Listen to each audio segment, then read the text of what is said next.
Nicole Strickland. I have been fascinated with the unknown and paranormal realms since childhood. After a profound experience with my grandmother's spirit 20 years ago, I have been on a quest to observe, study, investigate, and communicate with the afterlife and beyond.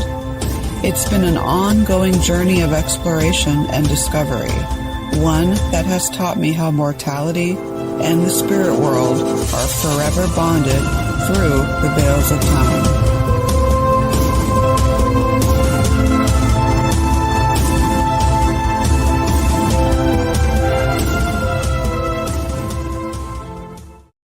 Good evening, everyone, on this fabulous Thursday night. The weekend is almost here. Yes, tomorrow we can say TGIF, so that's fantastic. Anyways, welcome to another episode of the Afterlife Chronicles right here on WLTK-DB.com. Of course, I am your host, Nicole Strickland. If you have not followed the show, obviously check out the website, any of the socials with that handle, WLTK-DB, and of course, the Afterlife Chronicles you can follow on Facebook at Afterlife Chronicles and Beyond. And then, of course, it's Podbean page at afterlifechronicles.podbean.com. So we have a fantastic guest for you tonight. But before we bring him in, just a few things I want to mention. So regarding the station, yes, folks, a mobile app is coming for iPhone and Android users. So all of you folks that like listening to the shows on your phone, well, soon you're going to be able to do that with WLTK-DB's own mobile app. So yay on that. And of course, welcome to some of the new show hosts that now have a show on the station. And of course, I believe we are still taking new people. There are a few slots open. So if you're interested in having a show, I believe the website is contact@WLTK-DB.com. And of course, the summer is here. All of us are super busy at this time of year. I have some great events, speaking events and other things. So just check out my website at authornicolestrickland.com. And then, of course, I do want to mention something. So regarding the Queen Mary. So the Long Beach City Council is considering allocating, I believe it's $2.87 million for the Queen Mary in anticipation of reopening it this fall. So that money will come from the Tidelands operating funds. And so Evolution Hospitality, its management company now for a decade, with this agreement, will be paid, I believe, $25,000 per month starting in July to get the ship ready for reopening on October 1st. So we are keeping our fingers crossed about that. I am super, super excited. And also with the OC Paracon coming up October 1st and 2nd, if the ship does in fact open on October 1st, I know that I'm speaking on October 2nd, and what a joy it will be to be standing there up on stage, speaking about the ship and saying, yes, it just reopened yesterday. Okay, that's a whole nother talk though, but thought I'd mention it.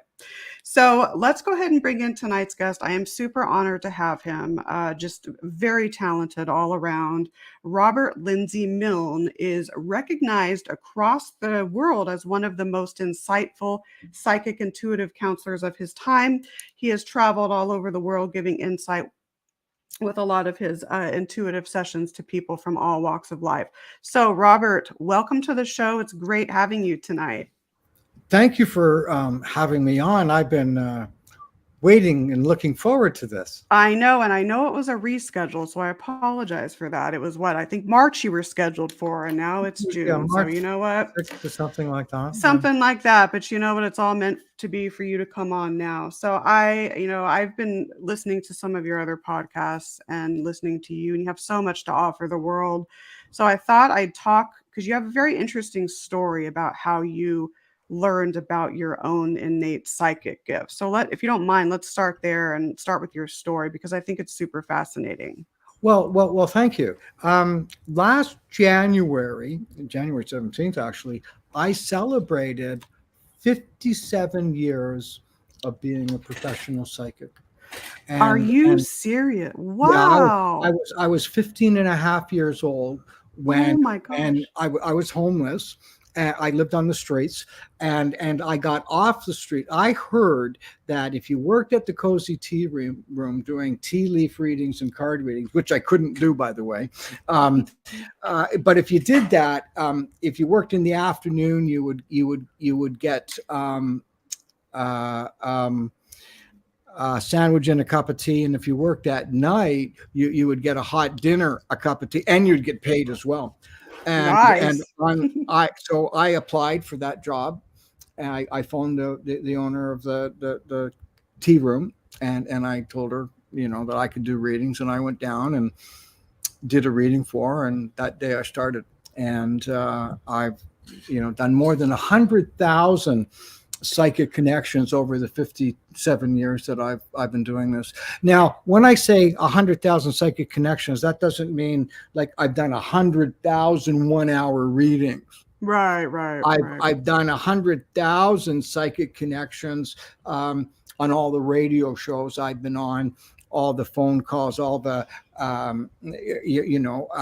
plus the readings as well, right? That is so commendable. I mean, that's truly amazing. Like it gives me goosebumps hearing that. It's pretty much everything is pretty much what I've done. It's been the purpose of my life. I couldn't imagine doing anything else.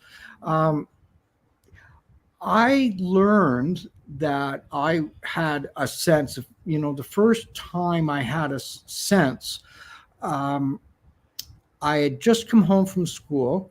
I might have been in kindergarten or grade 1, and that would be about 1955, 1956. And I said to my mother, Grandma Harris died today. Grandma Harris was my great-grandmother who lived in England. And I was living in Toronto. I was only 5. I'd only seen her once in my life. But out of the blue, I said, Grandma Harris died today. My mother got angry with me, yelled at me, and hit me and said, stop saying bad things. The next day, the next evening, we're all sitting around the table, myself, my sister, my mother, my father. My mother said to my father, Grandma Harris died yesterday. And I thought my dad was going to get angry and yell at my mother for saying bad things. And they just talked about it. And I was astonished that they talked about it when yesterday I got hit for it. There would be times where I would say things to adults and get myself in trouble. Uncle Harold, that wasn't Aunt Sally. Who was that woman? Now that one got me hit for sure. So I was seeing things and didn't understand that other people weren't. Absolutely. At that such a young age. Yeah. It's, I Yes. mean, imaginable to be, if you're feeling something, it's easy at that age to assume, well, everyone is. Or not even be aware of that. That's correct. And I had no idea that I was seeing things or sensing things that other people weren't. And then came the day or the evening at Maple Leaf Gardens in Toronto. And I was about 9. And my father took me to an NHL Stanley Cup semifinal game. And it was Boston and Toronto. Nice. And the series was tied 1-1. The game was tied 1-1, and at the end of the third period, they went into an overtime. And when the teams came on the ice for the first overtime period, I knew number 17 with the Toronto Maple Leafs was going to score. The game hadn't even started. The players were just, having a little skate on the ice. We were stretching. I knew, and the guy's name was Gary Eman, and I knew he was going to score, and the game hadn't even started. And I was getting, really excited. Anyway, the referee blows the whistle, and all the guys go to the bench, and the starting lineup is on the ice. And Gary Eman was not a starting player. As we're at Maple Leaf Gardens, there's like 18,000 people in the building, and they turn all the lights down except for on the rink, and the entire building is quiet. And as the referee is about to drop the puck, the vision of Gary Eman scoring was so intense that I couldn't hold it in any longer. And it became so real, it was already happened. So just as the referee was about to drop the puck, I jumped up and started screaming and cheering. And 18,000 people turned and looked at me and my dad. And my dad put his hand on my shoulder and he said, "Sit down." Couple of minutes, anyway, the referee drops the puck, game starts. A few minutes later, Eamon jumps over the boards, and a guy named Red Kelly passes the puck to him, and Eamon tips the puck in and scores the winning goal in overtime. Wow, that's so cool. And I stood back and watched the building erupt. And people yelled and screamed and cheered and hollered, and the camera lights were, the flashes were going off, and I was looking around, and it was other people. I see things differently than other people, and that was when I knew that I was different, and I also knew somehow, some way, this is what I was going to do with my life. So it was almost like a major turning point for you. Well, at that it was point. a major turning point because I then realized why I was getting hit or why I would get into trouble. And it just all came together that I realized that I was seeing what other people weren't. It was quite a relief, actually. Absolutely. Would you say that you at that point almost became more, it was more of like a self-acceptance of your abilities at that point? Do you think? I've always been accepting. Awesome. I like to hear. Which is why even though that I was getting hit, or even though I was living on the streets, or things like that, I was always aware. You see, Fantastic. I don't think of it as a gift. I think of it as a talent that I've worked at and developed. Right. And dedicated myself to, and almost everybody can be psychic. So being psychic is a natural, normal phenomenon that we mammals have, not Of just course. we humans, mammals. Have you ever been somewhere, maybe out for dinner, and you look up and there's been somebody looking at you? Oh, yeah. Okay, Absolutely. that's being psychic. Or have you ever been looking at somebody and they turn and look at you? Yes. That's being psychic. Almost everybody can do that. There are some that can't. It's a small minority. So if you think of like a bell-shaped curve, at one end of the spectrum, there is one person that has absolutely zero awareness. And then at the other end of that bell-shaped curve, there's somebody that has 100% awareness. And then the rest of us fit in between. That's a good analogy. Okay. I like that. So almost all of us have the awareness. And it is a natural awareness. It's a natural instinct. And it's part of what caused us, we humans, to make it out of the caves and evolve into what we are now. We could have easily been extinct. We developed or listened to our instincts, which is what got us where we are now, Yeah, that makes so much sense. Now, as you don't call it a gift. I like how you say it's a talent. How did that progress for you over the years? How did this, how did it get stronger and things like that? My father believed my purpose in life was to play hockey, and the first part of my life, from about 2 till about 14 and a half, my life, as far as my family was concerned, was to play hockey. And it was forced upon me that the only way that I was thought that I wasn't very smart. They thought I was actually dumb. And my father convinced me as an infant that my only chance in life to be successful was to play hockey in the NHL. And if I didn't play hockey in the NHL, I would be a failure. And something happened to my career at 14. And at 14 years old, I believed that my life was ruined. And I believed that I was a failure and I had no hope of being successful. It was devastating. It crushed me. I also came from a home that was physically and emotionally abusive, horribly abusive on my part, or to me. At about 14, one night, I also felt that I didn't deserve the home that I was living in because I was such a failure. And I climbed out the window one Saturday night, and it was in November, and I went downtown Toronto, and I lived from November till about the end of April, homeless on the streets.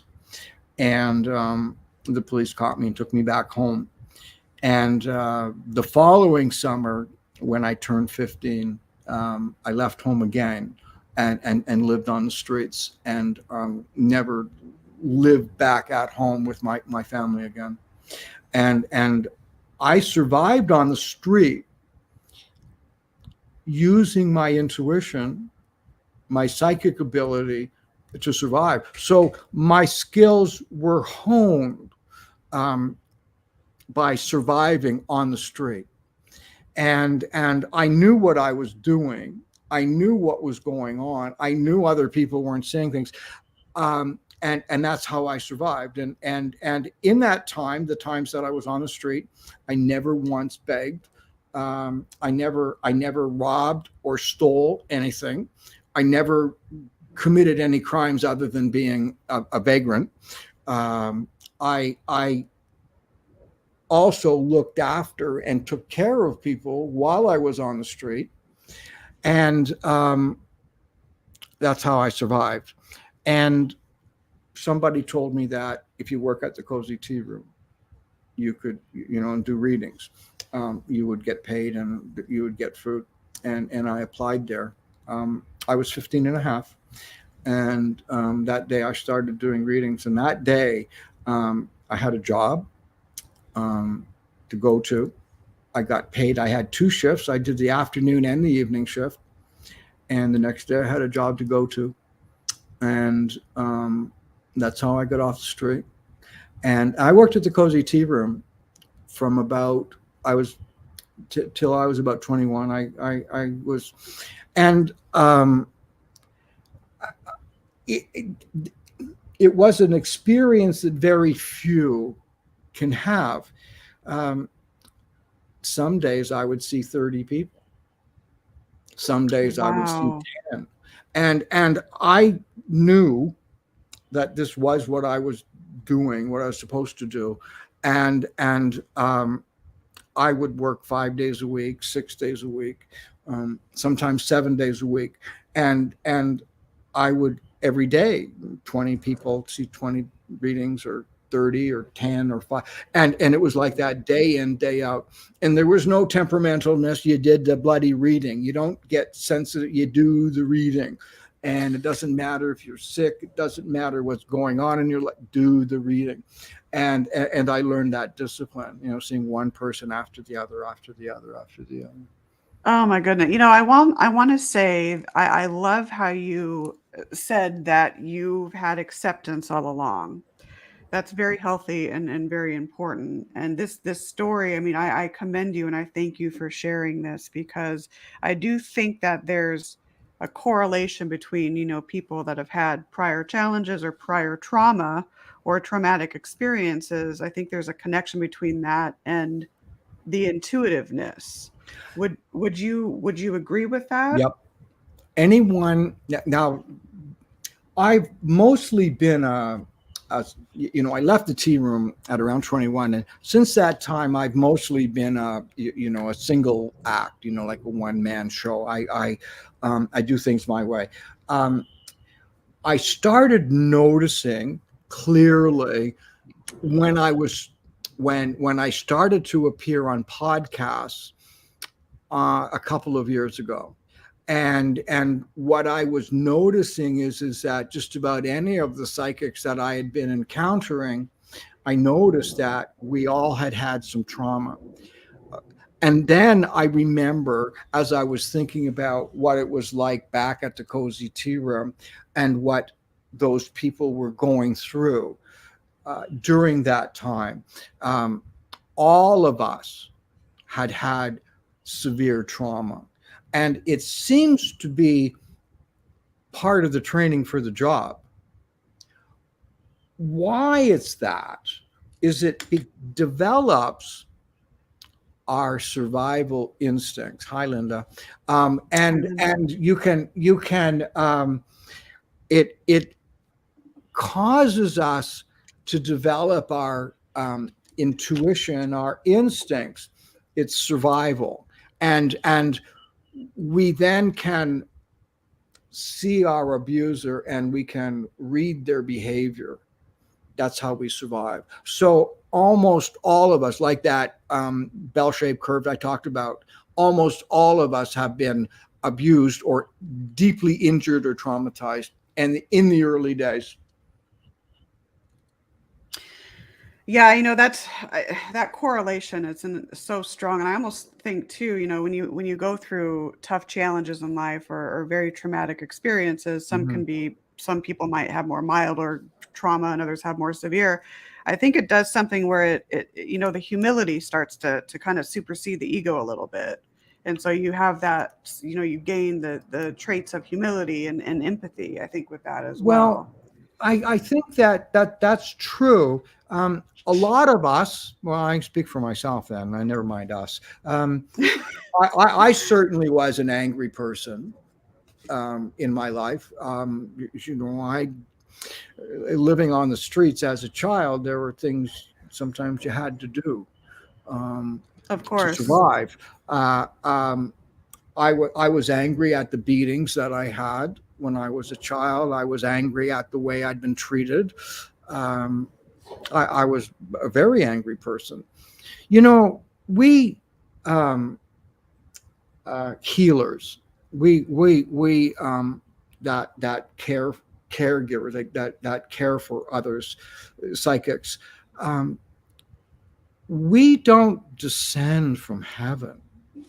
right. We fight our way out of hell and we work our way up, not the other way around. So we all start, a lot of us just start in hell and we fight our way out of it. And we learn that way. So people that do readings doesn't mean that they're nice people even. Sometimes when we get into that mode, we take on a different character. Now, I just want to be clear. Yes, I was angry and I've done a whole lot of things. I also spent from about 16 years old up until just very recently, I had been in some type of therapy or counseling from about 16. And it was just like last April, I graduated from therapy. I didn't have the same therapist. Like I went through many different ones. And I actually officially graduated, I don't do therapy anymore. I did it all, That's awesome. There's such a stigma with it though. I mean, I think that's changing, but I mean, a lot of people are like, oh, you have a therapist. Oh my gosh. But I mean, I think everyone should have some form of therapy going on, especially nowadays. You should be proud almost. If you're going to get help, you're making that conscious decision. Hey, I want to get help here. So, it made me be a better person, my desire to heal inside. And it gave me the opportunity also to teach others what I've learned in my growth. It's part of Absolutely. it's part of what my work. So When you do readings, is yeah. there ever a situation where you're there and you just your gut is telling you, you know what, I don't want to do this reading? Are there certain like personalities or certain individuals where you don't do readings on, or Oh, are you absolutely. pretty flexible? Oh, So well, I look at my work a little differently than perhaps others. Um, I guarantee my readings awesome. forever. No, forever.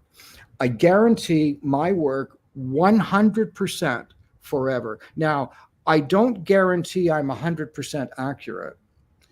What I guarantee is that the reading I do for you, you will believe and feel from the time I do your reading until the ending of my life or yours. I guarantee that you will believe it was a fulfilling, you got the service you were looking for.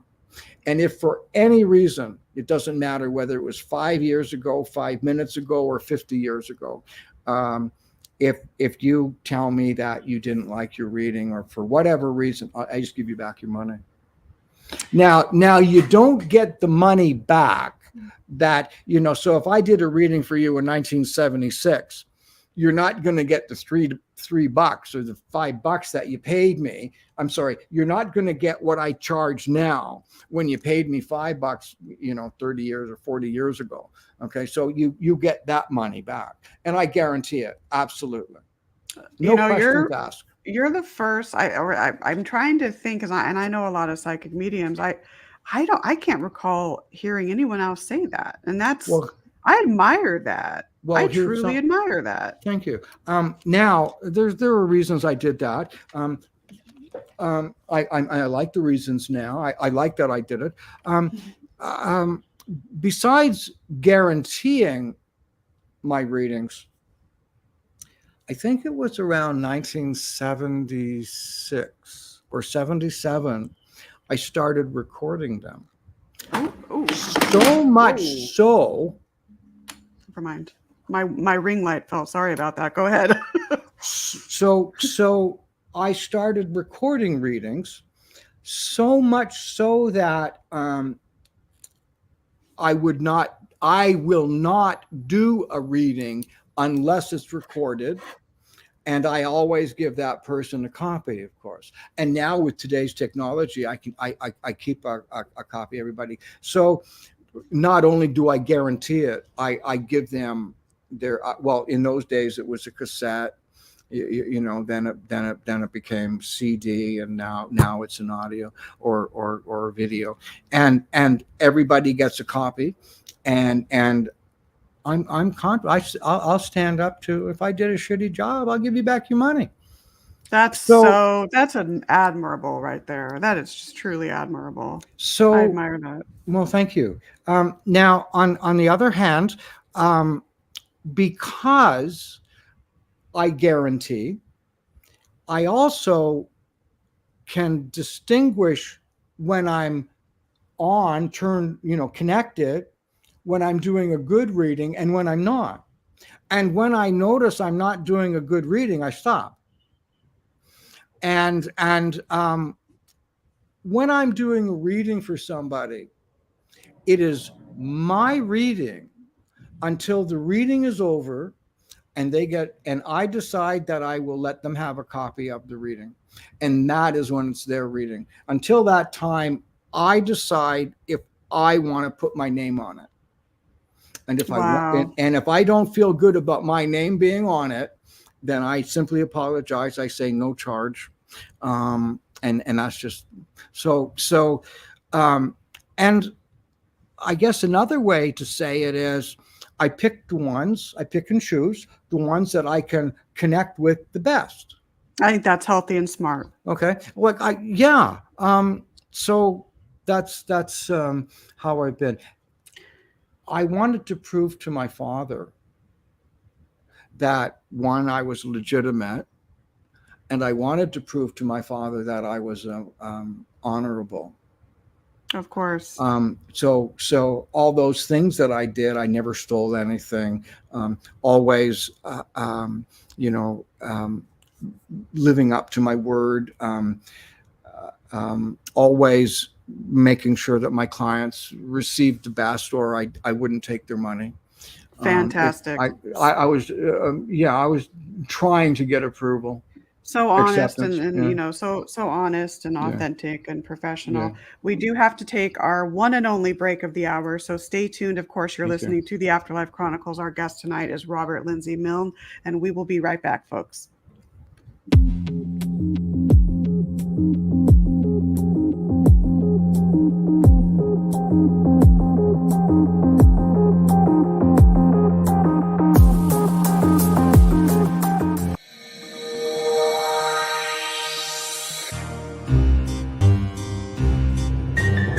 On the weekend of October 1st and 2nd, Paranormal Perception and Unearthing the Supernatural invite you to kick off our favorite time of the year in Anaheim, California. Orange County Paracon, the first ever paranormal conference in Anaheim. You'll hear from and meet paranormal investigators, psychic mediums, get an explanation of palmistry, and sit in on a seance conducted by the Hollywood good witch, Patty Negri. You can ask questions of all the guest speakers, including WLTK-DB's own Nicole Strickland and Paranormal Pete Orbea. Enjoy 2 days of paranormal speakers and spooky vendors. Single or 2-day general admission as well as 2-day VIP tickets on sale now. All info and tickets can be found at ocparacon.com. .com.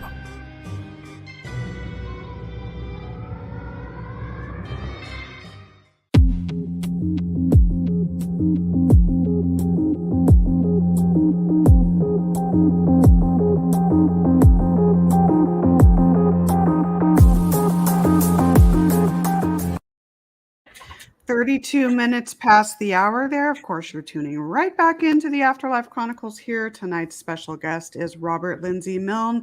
If you missed the first half of the show, don't worry about that. It will be archived for you. And of course, about the OC Paracon there, just a reminder that the website is ocparacon.com. Super honored to be a featured speaker there, along with a Paranormal Pete of the Paranormal Pete Show, or Pete Orbea of the Paranormal Pete Show. So anyways, getting back to tonight's episode. So we've been talking with Robert about his background in psychic mediumship and how he grew into his abilities and all of that. It's been such an inspirational a discussion tonight about that. And like I said, I do want to say I love the professionalism. I love the authenticity that you give to your readings, because I think that is super important for that. So I read too that you've helped out with people that have had illness, whether Yes. can't whatever physical illnesses. And I'd like you to talk about that if you don't mind, and how you've helped out with that, because I think that's phenomenal. I was involved in with some people. One of my clients, a Canadian woman, she lives in California now. I can tell you her name because there's a book out, and she wrote the book. Her name is Stephanie Strathdy, and I met Stephanie when she had just completed her PhD in epidemiology. At the University of Toronto. She was like 28 or something, and I did a reading for her then. We stayed close, and I've been her psychic for that long. She now is a professor of epidemiology at the University of Southern California. Associate. Oh wow! My grandfather graduated medical school from there. Okay, so associate dean of the epidemiology department, and she's a star in her field in epidemiological research. Her husband Tom has a PhD, and he's a professor of experimental psychology and has a PhD in psychiatry. He is a professor at the same university and an associate dean of his department. So these are top ranked people. You know, they're way up there and they're really smart, a lot smarter than me. So they're married. So Tom and Stephanie had this beautiful trip, a trip of a lifetime planned. Tom reminds me of a guy that's like Indiana Jones type, but you know, he really is that kind of guy. And in later life, and he's a big guy, like 6'5". Wow. And he's a big guy. And he ballooned up in his lifetime well over 300 pounds.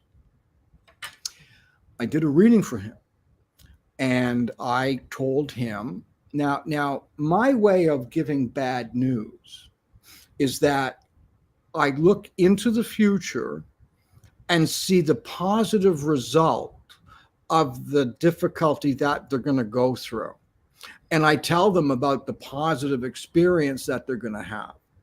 Then I come back and give them a little hint, change the subject, talk about other things, then talk about the good experience. Then I come back and add on to the shitty one, you know, and I do that and bring them forward to they're ready to hear, because they've already been prepared that something negative is going to happen, but they're not afraid. They're not panicked because I've already told them what's going to happen. And what I said to Tom is when you are at such and such a time, you are going to be more than 100 pounds lighter than what you are. And I said that. And then as I was doing his reading, I came back and said, you know, there's something going on inside in your abdomen area. And by the way, in a year, you know, 2 years from now or whatever, you're going to be more than 100 pounds lighter. And I took a while to get to it. And then I said, I'm not sure. There is an illness and you're going to get as sick as you possibly can get sick and not die. You'll be that sick. And you're going to lose more than 100 pounds. And then I said, it's up to you. My thinking is the destiny is to lose 100 pounds. If what I've said to you today has frightened you and you lose 100 pounds, then you've completed that. Or you can wait until you get as sick as you possibly can get without dying and lose 100 pounds. And then I said, by the way, Tom, it's up to you. You can do it the hard way. You can do it the easy way. And I said it like that. Well, it scared him for a little bit. And, you know, he had, you know, lived on grapes and celery for a week or so, and then went back to his normal way. So they went away on this beautiful trip, this trip of a lifetime, and they go to Egypt. Oh, now, wow. Tom was not feeling well anyway, and he was having problems in his abdomen. Oh, so he was, okay, so he was aware of. Now, some this of is the like issues. 2 years later that they take the trip. Okay. So Tom's got problems with his stomach. He's big. He gets sick in Egypt, actually collapses in the pyramid. They carry him out. He's semi-coma state. The doctor comes and then he goes to the hospital. And while he's in the hospital in Egypt, he contracts the most potent super virus on the planet. It was incurable, 100% antibiotic resistant. That means that when you get that super bug, you die. And Tom caught it. He was medevac to Germany, and then that's where I come in. And it was during that Christmas season. I can't remember the year. Might have been 2016 or 15. And that Christmas, I was like really sick. I was like, had the flu or whatever. And I just felt terrible. I heard my Skype phone and I went over and I answered it, and it was Stephanie. And the first words, and this is in the book, by the way, I said to her, "What took you so long? I've been waiting for you." And I had been. And then she told me what was going on. And from that point, I made a psychic link with Tom. And when he was in a coma, and I knew what was going on with him. Hi, Sherry. 24 hours a day, 7 days a week. I knew what he was going through when he was in the coma. And I also had meetings with Stephanie every day while he was in the coma. And I also told Stephanie that if she wanted to, she could find a cure.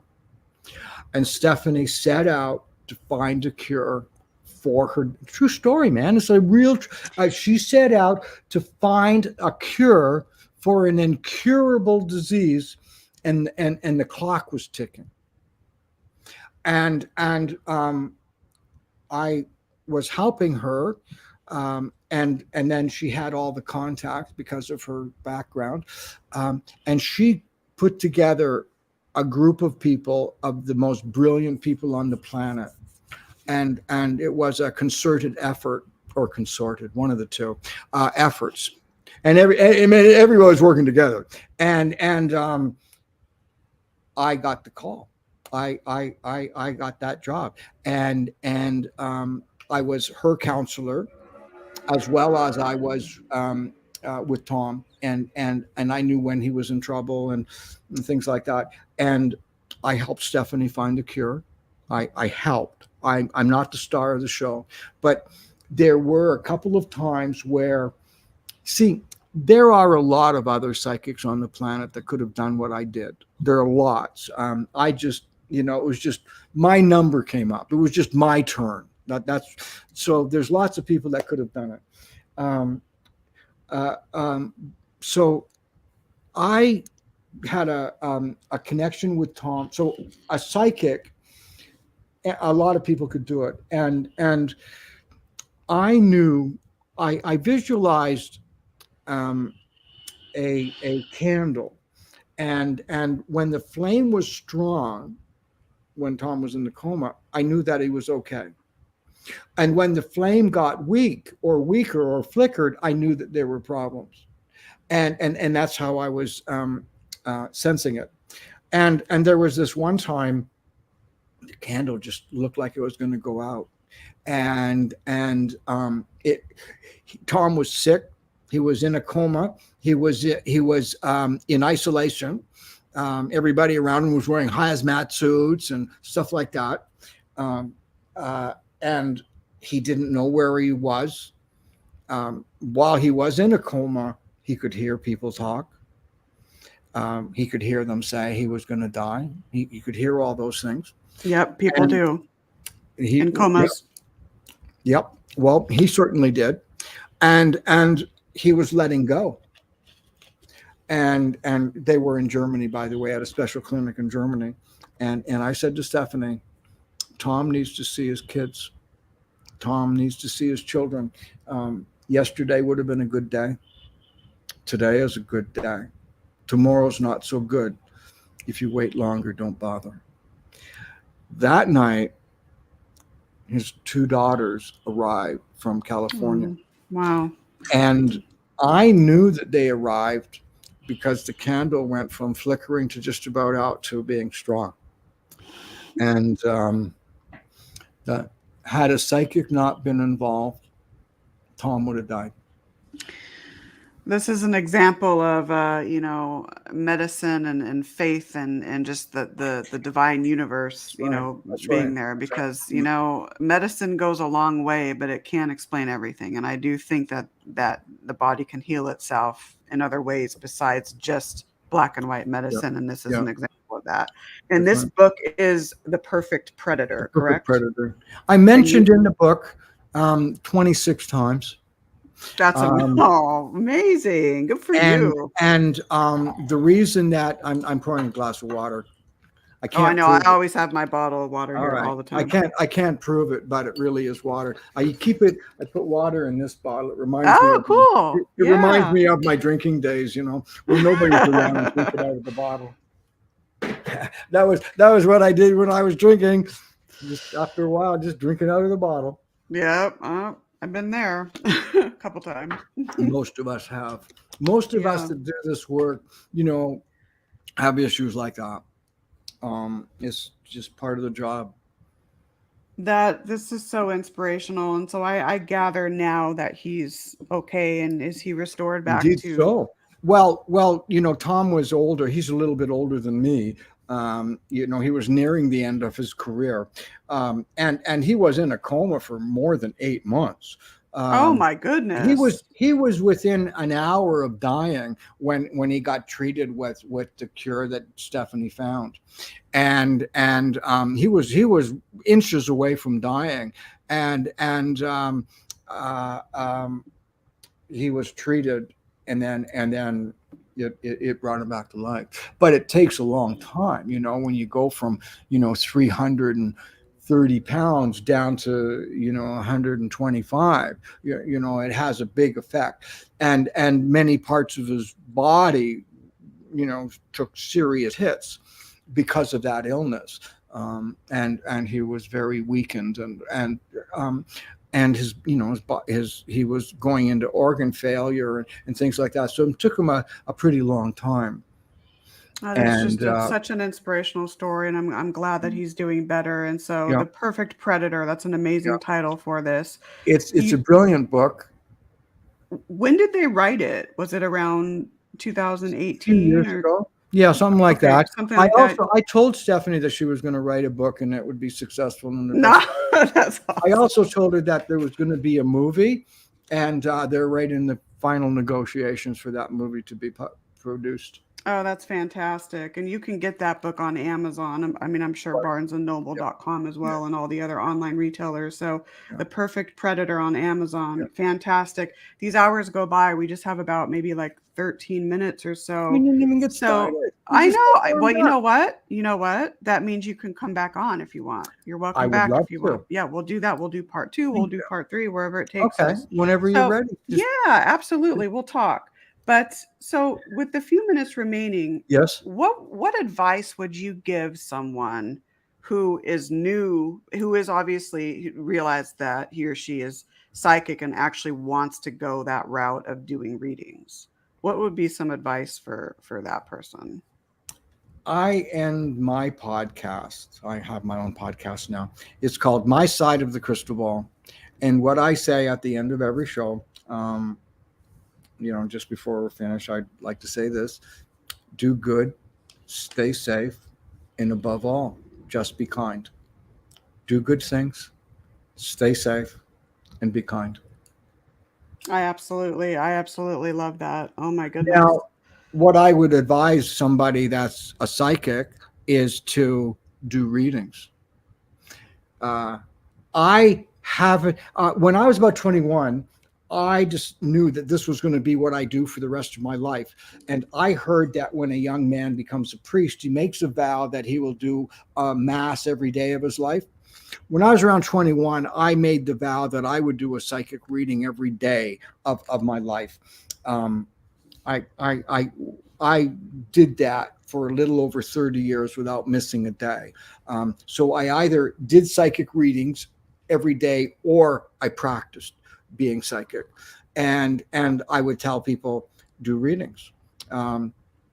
Do 500 readings, do 1,000 readings, do 5,000 readings, just do readings. Spend time over the crystal ball. Practice, practice, practice, practice, practice.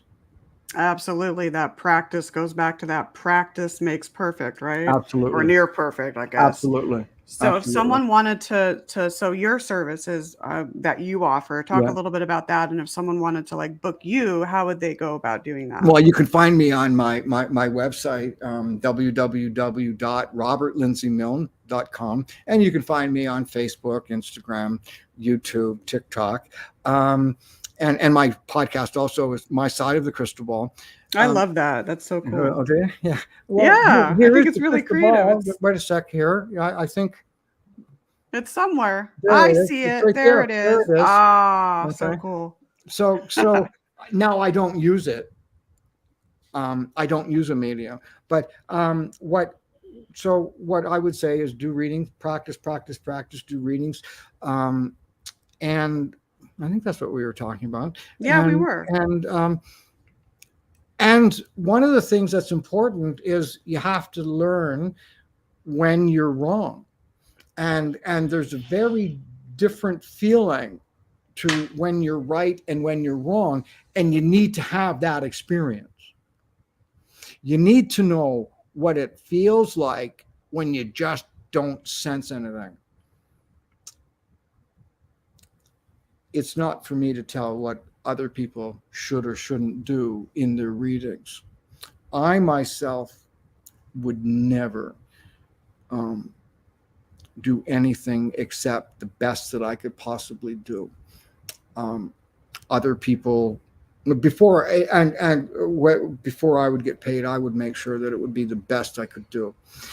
Other people get paid for their time. I do it. I do readings, and I guarantee they're right. I hear the passion in your voice for this. I hear the innate, desire Sure. to help people. I hear that coming through. That's very palpable. Yeah, Which it's I really, think is very important for a psychic to have that. yeah. Well, if you don't have that, you shouldn't be doing the job. I know. That is exactly it. Okay, so oh gosh. So just a Yes. weird question. So if I love them. let's say someone came up to you and said, "No, hypothetically here. Mhm. No, doing psychic work, that's not good. That's wrong." What would you tell Okay. them? Or would you even say anything? Would you just be like, I would "Oh, say, well, that's your okay, opinion, that's fine. Yeah. Well, okay. So here's a slightly different question. How would you describe to a blind person what yellow looks like? Yeah. Yep. Someone that I was get you. blind at birth, how can you convince them what yellow looks like? So why would you get angry or anything other at somebody that could not see yellow? Well, how would you treat them? Well, somebody that couldn't see yellow, you wouldn't. So that's how I am with people that don't believe in psychic things. So okay, fine. That's why I asked it, because I knew you'd have a very healthy response to that. So I'm Oh, like, I go ahead. don't. If somebody says, "Oh, I don't believe in that," and I say, "I don't care." Right. Exactly. Okay. Oh my Okay. gosh. Good. And I don't. And I don't. If somebody is hesitant about having a reading for me, I say, no, maybe you should think about it. Don't. It's okay. No, it's fine. Don't Yeah, do it. Like I don't hustle. absolutely. I don't hustle them, but you do or you don't. You like it or you're not. You accept it or you don't. I'm okay with that. I knew you'd have a really upbeat, healthy answer to that. So, any upcoming events that you're going to be a part of, anything like that you want to talk about and Well, promote, and then more about your podcast too. yeah, my side of the crystal ball. You Yeah. can find it on YouTube, Apple, Spotify, iHeart. Right. We're on iHeart now. I guess that's about, and anywhere else you can find your podcast. All the pretty much major ones, right? Yeah, and you can again find me on my website, and we're just coming up to the end of the first year. We've done 21 or 22 podcasts, and it's been a lot of fun. I ask people questions that someone who wants to know about their field but doesn't know how to ask the question. So I ask people those questions, and I'm a believer in fundamentals. Mm-hmm.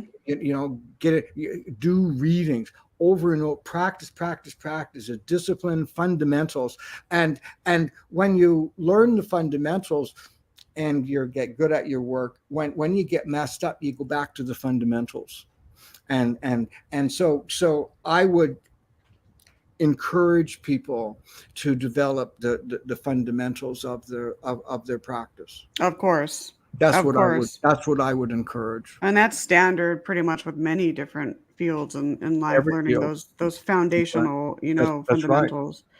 including relationships, businesses, jobs, psychism, medicine, everything, the fundamentals. Absolutely. Absolutely. So one question you have here, Yeah. and I like this. I like this. I'm going to ask it. Okay, so is the future what must Love be that. or what can be? Elaborate on that because I like the concept of Okay. that. All right. We have free choice and free will Mm-hmm. to experience anything that we want. Um, when we see the future, when you are shown something, this will happen at such and such a time, you then have the ability to say, no, I don't want that. So if I say to you or anyone listening, if you ride your bicycle at past 34th and Vine at 12 o'clock tomorrow afternoon, you're going to get hit by a bus and get killed. That person could choose not to be at 34th and Vine. So if it can be seen, it can be changed. Destiny cannot be changed. And often destiny, destiny cannot be changed, and we can't see it. There was one famous one or infamous one. Do I have a minute or two to tell it? Yeah, we have like 3 or 4. Oh, Yeah, that's fine. Okay. The Winter Olympics at in Calgary was, I think, about 87 or something like that, 1987. I was doing maybe it could have been 84. Anyway, I was doing a reading for this young woman. She had just returned from Calgary. She was a producer at CTV. That's a national broadcasting company here, and she was a producer. They were successful, and then she came back and she was having a reading from it, and she had rode her bike to her appointment, and I did this beautiful reading. I liked her. She was a great person. I enjoyed doing her session. Decided I would let her have the reading. I did it. Talked about her. It was her really bright future. The next night, watching the late night news, the national broadcaster was reading an obituary, and it was a picture of the young woman Oh my goodness. that I had done a reading for the day before. And it seems as if after I had done her reading on her way home, she got hit by, we have streetcars here in Toronto. They're called, some other people call them trolley cars. She got hit by one of those and got killed. She never even made it home. Oh my goodness. And I just thought to myself, how could I miss that?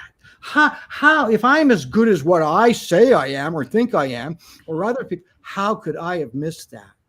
And I ripped I walked the floors for a long time. Even now I struggle with it. And then I realized that it was a moment of destiny. Yeah. And I didn't see it because that was what her destiny was. Right. Wow. And so if you can see it, you can change it. Sometimes it's almost like I feel like destiny, it's almost like there are these little blueprints that have that, we have free will, but if there's these set blueprints which are equate to destiny, that we can't change that. And I agree with that. Absolutely. So Right. That's right. So oh my gosh. when you can't, if you can see it, it can be changed.